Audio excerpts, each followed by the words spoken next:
রাজনৈতিক চিন্তা আমাদের ভিন্ন হতে পারে, আমাদের ধর্ম কিন্তু এক, আমাদের নবী কিন্তু এক, আমাদের রব কিন্তু এক, আমাদের ধর্মীয় গ্রন্থ কিন্তু এক।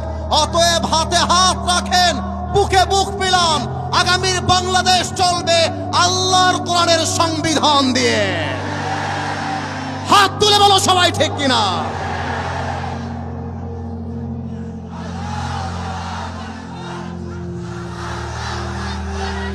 আপনারা দেখেছেন ঢাকাতে ওসমান হাদির মাথায় গুলি করা হয়েছে।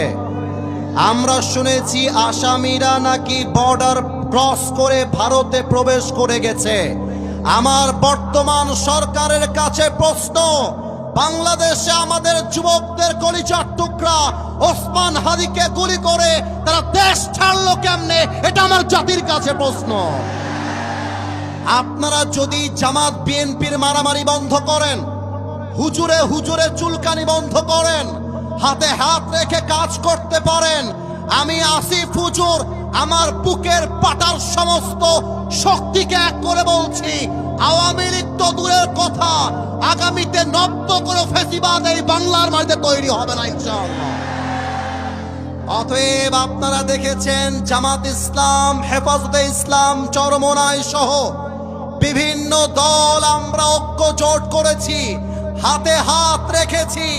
অনেকে আমাদের দিকে আঙ্গুল দিয়ে বলবে মাদ্রাসার ছাত্ররা মানুষের দানের টাকা খায়। তারা আমাদেরকে বোঝাতে চায় আমাদের কোনো ব্যবসা নাই। তারা আমাদেরকে বলতে চায় মৌলবাদী এই দেশে চলবে না। আল্লামা সাঈদী বলেছিলেন, মৌলবাদী বললে আমরা মোটেও রাগ করি না, কারণ মৌল আসছে মূল থেকে। মূল মানে কোরআন, মূল মানে হাদিস, মূল মানে আল্লাহ, মূল মানে হিজ লাস্ট মেসেঞ্জার মুহাম্মদ সাল্লাল্লাহু আলাইহি ওয়াসাল্লাম। যারা আমাদেরকে মৌলবাদী বলে গালি দাও, আমরা হলাম মূলবাদী, তোমরা সব আগাবাদী। আর মাথায় রাখতে হবে, গাছের আগায় শক্তি বেশি নয়, গাছের গোড়ায় শক্তি বেশি হবে। যারা গাছের আগায় বসে আছো চুপচাপ বসে থাকো।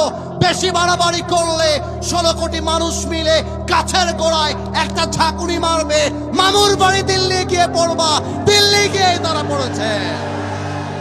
অতএব মৌলবাদী বলে বলে আমাদেরকে দমায় দেওয়া যাবে না।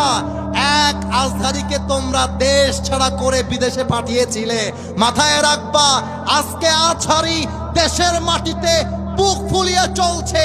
যারা দাঁড়িয়ে ছিল তারা দেশ ছেড়ে পালিয়ে গিয়েছে।